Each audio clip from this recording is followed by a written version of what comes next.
All right, what is up, everybody? Welcome into today's edition of In the Game. I am your host, Hustle, and as always, we're going to be diving into the markets. We're going to be diving into, whether we're looking at a potential short squeeze situation where we see Bitcoin break up towards that 31, 32, 33 level, which could possibly wipe out lots of shorts in the market and potentially send us into another leg up. Or if we're going to have a little bit of a cool off, a little bit of a fake out here, and maybe trickle down after this from 25 to 30K. It's a pretty solid 20% pump on Bitcoin. Where are we headed next? We're going to talk about that in this edition as well. We're going to talk about the biggest news in the NFT space right now. We're going to talk about the Azuki mint, $38 million. We'll go over the ramifications and kind of the negatives from that, as well as the effects on the NFT market, but also show you why NFT technology is still pushing forward despite some flaws in the space, like we saw yesterday, unfortunately. Let's go ahead and dive in, like the video, and subscribe for more every single day here on Banter and on In the Game. And a quick shout out to our sponsors as well. We have Bybit, one of the leading crypto exchanges for all of your trading needs. You can sign up for a Bybit account down below. NordVPN, always navigate securely whenever you're navigating through your wallets throughout these different protocols.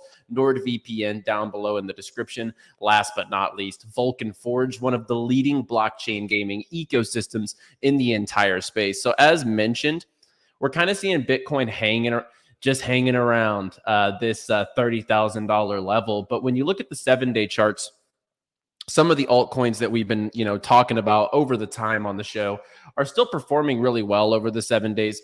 We have Altura holding this 4-cent level, up 20%. DeFi Kingdom's up 10%. We have Nakamoto Games up 32%. So some of the top gainers still over the last week of time are in that crypto gaming niche. But we'll talk about the markets more here in just a second, because I think the number one news as far as NFTs, even NFT gaming, because a lot of these games, they have their own NFTs and characters and stuff like that. So let's go ahead and dive into this. As we saw yesterday, the Azuki Elementals mint. So Azuki, one of the blue chips in the space. Their OG collection heading into yesterday was about 13 ETH, I think, was their floor price. So, very high valued. Azuki is considered to be one of the top tier NFT collections in the entire space.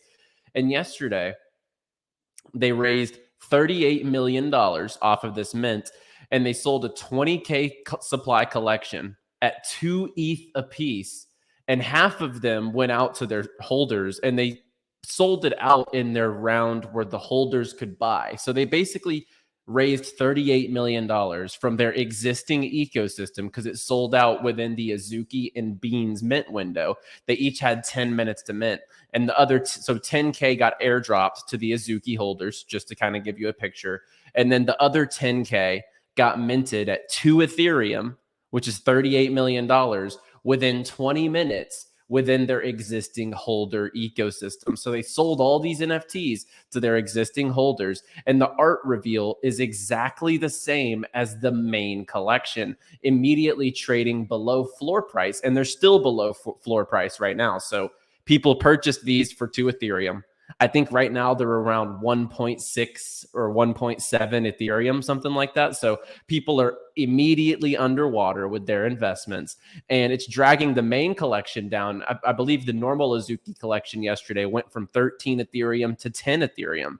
And it's really tough because, yes, whenever you rock an Azuki profile picture, there was a lot of clout, reputation that came along with that, right? Being an Azuki holder was a prized possession.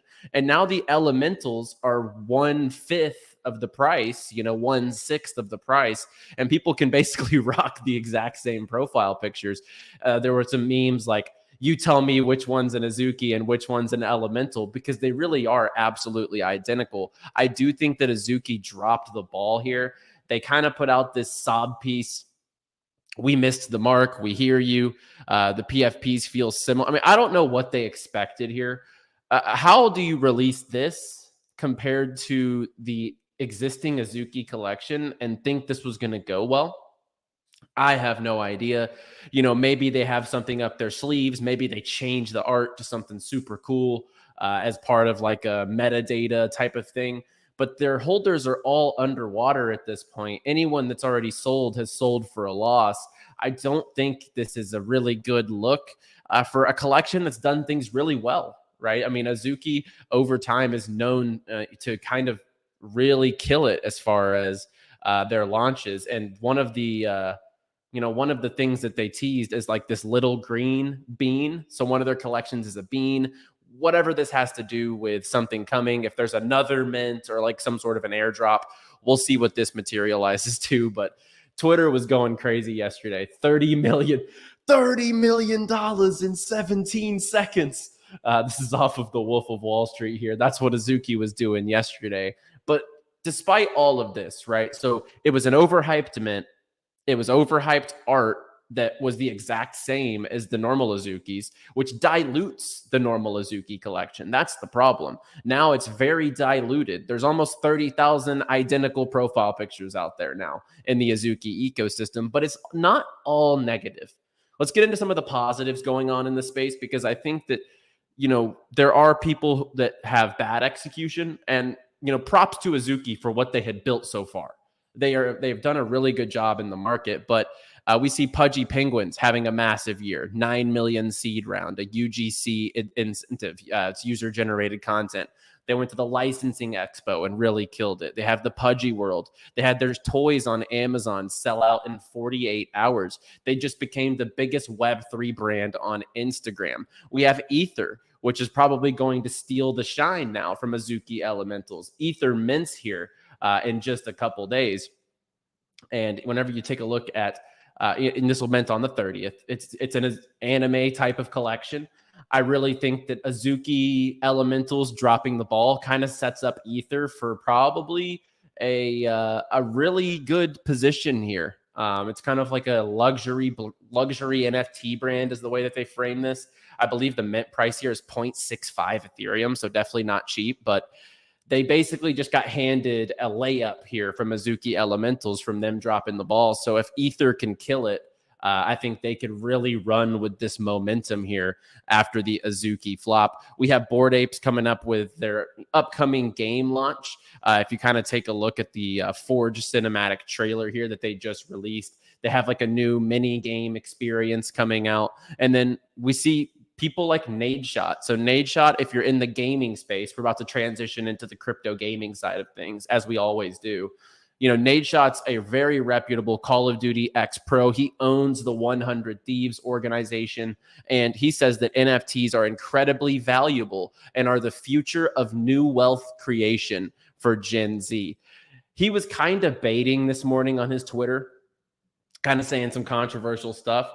But I kind of think he means this, because especially whenever it comes to NFTs in video games, if you get that rare sword or rare skin in Call of Duty, you could flip that with NFT technology, and it could be a very good generation of new wealth creation. So we have 𝗏𝗏𝗃𝗏 kind of spouting his ideas on NFTs. We see 𝗏𝗏𝗃𝗏𝗃, one of the top tier collections in the NFT space, an OG project that launched around the bull market of 2021. They just got their early alpha access listed on the Epic Game Store. So we're seeing a lot of positives, despite this whole situation with Azukis and with the overpriced mint, the same exact art.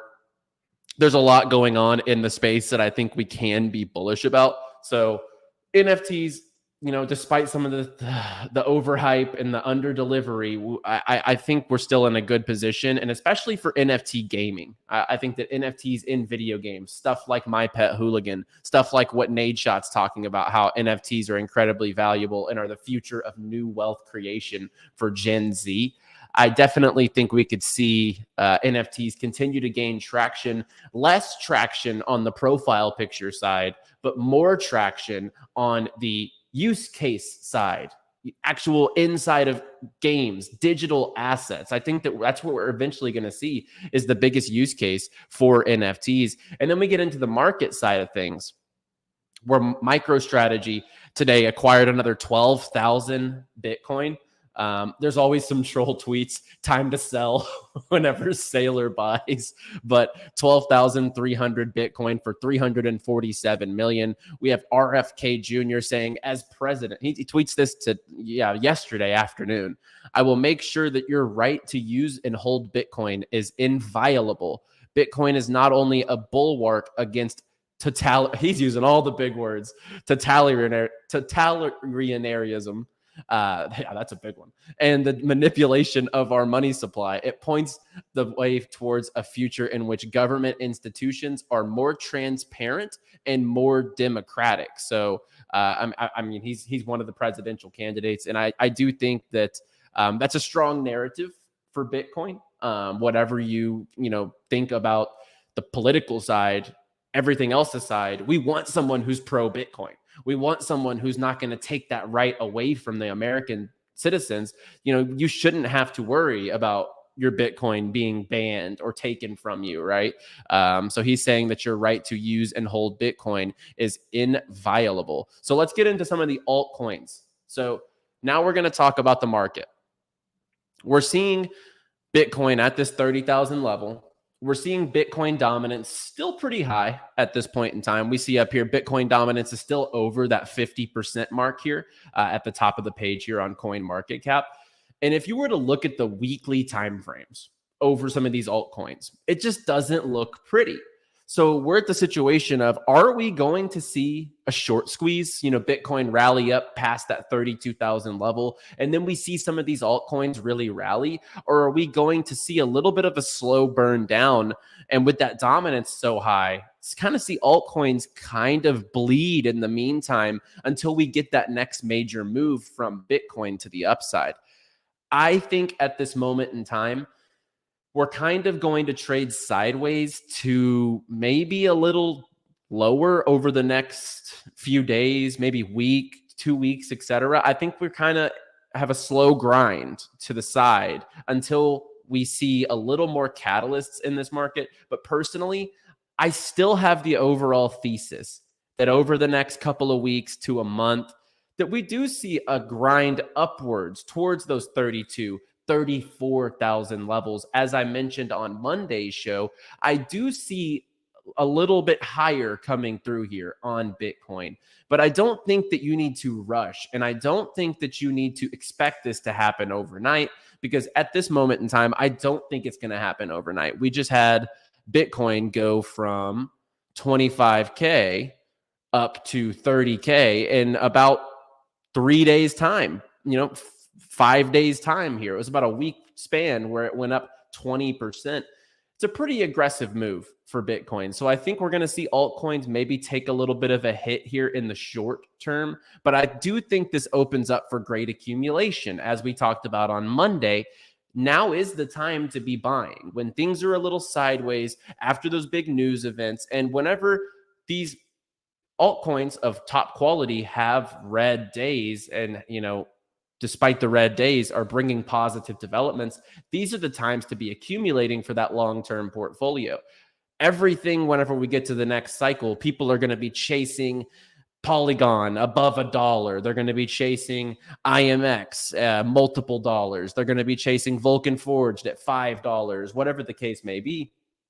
You want to be planting those seeds now. So let's go ahead and dive into some of the altcoins that I think have great opportunities, have big catalysts that are in the background right now while the market trades sideways. And then some more of the altcoins that I think you should have on your watch list. I'm looking at Polygon big time. Due to their business development, this is going to be one of the biggest winners out of that top 10, top 15 range when it comes to the next cycle, due to all the businesses they've partnered up with in this bear market. The partnerships that they have, they didn't have these in the 2021 bull run. And just today, we see Polygon Labs partnering up with Warner Music for an accelerator program. So they launched a blockchain music accelerator. Very bullish for Polygon, adding yet another top-tier business partner in another top-tier industry like music. And when you look at the all chart, obviously we're way off of all-time highs, but even over the last year, we've taken a bit of a tumble since this $1.52 level.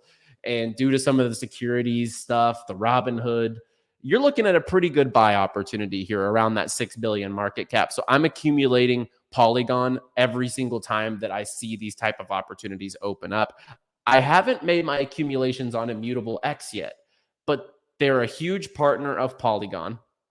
I think that if you can get in those 60 cents ranges, 66, 65 cents, maybe even lower because of the token unlocks, I think that IMX will also be a huge winner when it comes to the next cycle. They're about 1/8 of the market cap of Polygon. And when you look at the growth ever since they got with Polygon on a partnership, they just had their top month for sales ever and 3 consecutive quarters of growth. They onboarded more games last month than ever in its lifetime. So the Polygon and Immutable partnership is definitely taking shape and starting to trend upwards. And I think that obviously Polygon is my more high conviction play, but I think that Immutable as a lower market cap, kind of a higher leveraged play, kind of in tandem with Polygon. I think that these will both be big winners if you get those good DCAs.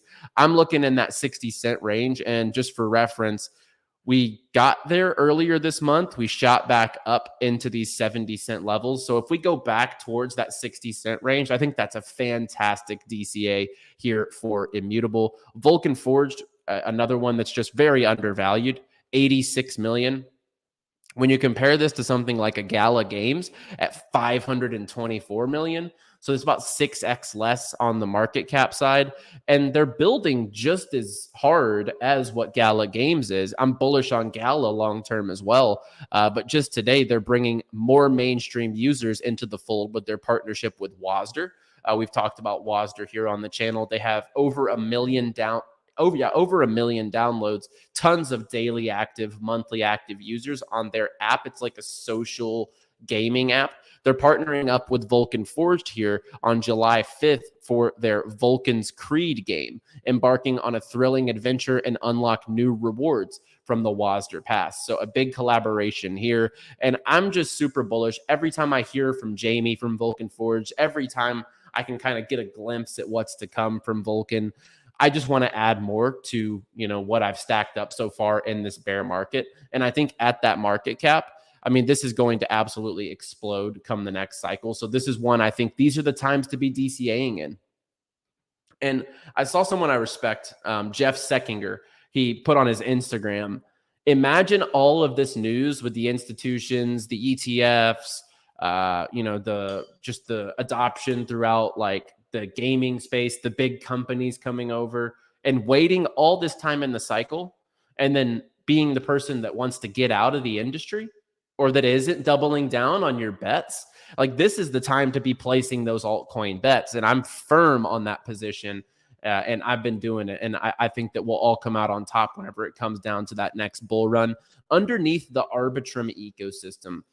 I'm not crazy about buying ARB right now because of the fully diluted market cap at 11 billion compared to the circulating at 1 billion. But we've been talking about SpartaDex as a play underneath the ecosystem. This token will go live late July, but GameSwift, a distribution platform, modular blockchain, they're like the Steam, kind of like Ultra, kind of like the Steam of crypto gaming. The GSwift token IDO is coming on July 17th. And where is this launching? None other than SpartaDex. So if you guys remember, I gave SpartaDex before the mint, 0.06 mint price. It got all the way up to 0.18. I believe it's right around 0.12 right now. So still about a 2x from mint. If you hold those Spartan NFTs, so if anyone got involved, if you hold a Spartan, you automatically get allocation into this round. So if you want to invest in GSwift at this fundraising round, you will be able to through SpartaDex. The IDO is on July 17th to the 19th, 300K raise, 35% you will receive at TGE, 1 month cliff, and a 5-month linear vest, fully diluted of $35 million. I think that's a pretty good deal, and only for whitelist and revealed Spartan NFTs. So if you have a Spartan, you're going to have allocation into this. I'm going to participate into this. We've been talking about the GSwift token for quite some time, and it's really cool to see that their IDO is accessible through another platform that I know I got a lot of people involved with here as well that are up on those NFTs, and now they're going to get some really cool IDO opportunities. And then when you just look across the market, obviously Polygon, 𝗍𝗵𝗲𝗍𝗂𝗋, Vulcan, Gala, and stuff like GSwift, SpartaDex. I am bullish on Arbitrum, but I wish that diluted would come down a bit. You could really just spread your bets into those top platforms at this moment in time. I think that, Avalanche is pretty cheap still as far as the market cap goes at a $4 billion market cap. I love Veracity as like a low cap play, with their ad stack technology and everything that they're building. I kind of liken it to a Render in the fact that they're more of a business. They're just a company that builds within Web3, and your avenue to invest in Veracity is the VRA token. So I'm really bullish on what they're building over there. As far as a low cap gaming token, that's not Altura. You guys know I absolutely love Altura. It's my favorite low cap play in the gaming market. I think that Altura is, and not even being like a moon boy, as they call it, Altura is the easiest 10, 20x that you're going to have into the next cycle. It's like a $20 million market cap. They're on the Unity asset store. I think that you DCA into Altura today with a long-term time frame, that is going to really harvest well whenever that next bull run comes. And we'll kind of go into that harvest ideology here in just a second to wrap it up. I'm looking at WAGMI Games as a really good low cap play that's going to get a lot of exposure this upcoming summer as well. And then in the AI niche, I think DCAs into Ocean, and then a low cap AI play in Covalent. I think that these will really play out well into the next cycle. And the reason being, there's not a single AI token that isn't Render that's over $1 billion market cap.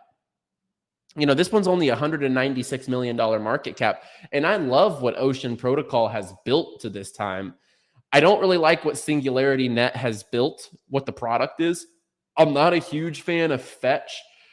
I listened to the TED Talks here from Ocean. I've gone into their product. I've talked to people who use Ocean, and I really love what they've built. And same with Covalent. I talked with some blockchain devs, some front-end user experience devs, and they use Covalent in their job every single day. So it's like, okay, these are actually being utilized, and these market caps compared to the broader AI markets are pretty small. So if you're putting bets into stuff like Covalent and Ocean with a long-term time horizon, I do think that those are going to play out really well also. And I want to comment on Render. I know, I think Kyle said this well, despite what if you have big gains on Render throughout this time period, and let's just go to the 1 year. And yeah, so if you got into Render down here and it's ridden all the way up in this metaverse narrative, right? So the metaverse, the Apple headset, it really exploded around this time range, and it got up to these $2.50, $2.57 levels. If you're pretty up on that position and you want to hold your spot Render and also take a little bit of a short, hold your spot Render still, but take a little bit of a short to hedge your bets, because that metaverse narrative has really cooled off. I'm a huge fan of projects like Wilder World, projects like High Street, projects like Render. I think Render's like an AI metaverse hybrid more so. But that momentum has definitely cooled. And, if you're taking a look at, it's not like, Wilder World's down 5% for the week. High Street's down 10% for the week. All the while, some of these altcoins are still in the green. So that metaverse narrative has definitely taken a back seat. I'm holding on. I, believe in my long-term portfolio that Render is going to be one of the biggest winners in all of Web3. But something to look out for. There could be short-term dips as far as that narrative cooling off and some of that liquidity cooling off as well. So just a heads up. And I think Kyle was pretty spot on that when he spoke about how Render could potentially take a little bit of a slide downward. So just to kind of give you guys that update, I'm still bullish long-term on Render, but I think in the short term, maybe some better prices do open up. And then just to summarize, I think that Bitcoin could trade sideways to a little bit choppy. You just up, down, just kind of in these ranges around 30K before we figure out what happens next. But I do foresee us going and hitting those 32, 34K levels here over the next couple of weeks, maybe even within a month, right? We just saw a 20% gain in less than a week. So we have to be realistic here. These things aren't going to happen at the snap of a finger. But if you're DCAing while the market is sideways, waiting for its next move into those top quality projects, I think that you will be putting yourself ahead as long as you are DCAing into those top quality projects that we do go over here on In the Game. I have a long-term horizon. I know a lot of people, I don't leverage trade. I don't do any of that stuff because I'm not here to speculate what happens tomorrow. I'm here to speculate what's going to be here in 2024, 2025. That way I can make generational gains on my long-term portfolio. Where are you going to get generational gains? It's in the gaming sector. It's in the NFT game, like NFT gaming, metaverse, AI. I'm heavily convicted into those specific niches. And I think that as far as gaming in specific, that's where you're going to have the most astronomical gains. Because if you look at the market cap of Dogecoin, last thing I'll say, if you look at the market cap of Dogecoin, if we can get this to load here, Dogecoin's market cap is at about a $9 billion market cap. If you go to the coin market cap categories tab and go to gaming, it's 9 billion. So the whole market cap of crypto gaming tokens right now, it is $9 billion. And this is per coin market cap. And Dogecoin's $9 billion. And the adoption that's coming into the gaming space is more than any other industry in the entirety of crypto. That speaks for itself. And if you're fading blockchain gaming heading into the next cycle, you're going to miss out on quite a bit of upside potential. I'm going to be in front of it this entire time. I'm planting seeds now to harvest them later on. Don't plant a seed and then in a week think, oh, it didn't work. Let me pull my money out of that. Because I guarantee you, come the next cycle, you're going to regret not holding on to those positions and letting those seeds actually harvest the way that they're supposed to. If you pull it up out of the ground before the harvest, you're going to have rotten fruits. You're going to have, unripened fruits. But if you actually let them harvest throughout this time period, you're going to have fresh fruits. You're going to be kicking back and you're going to be really happy with the decisions you made now here in a year or two. So guys, like the video, subscribe. I'll be back on Friday with another video. As always, play well, my friends.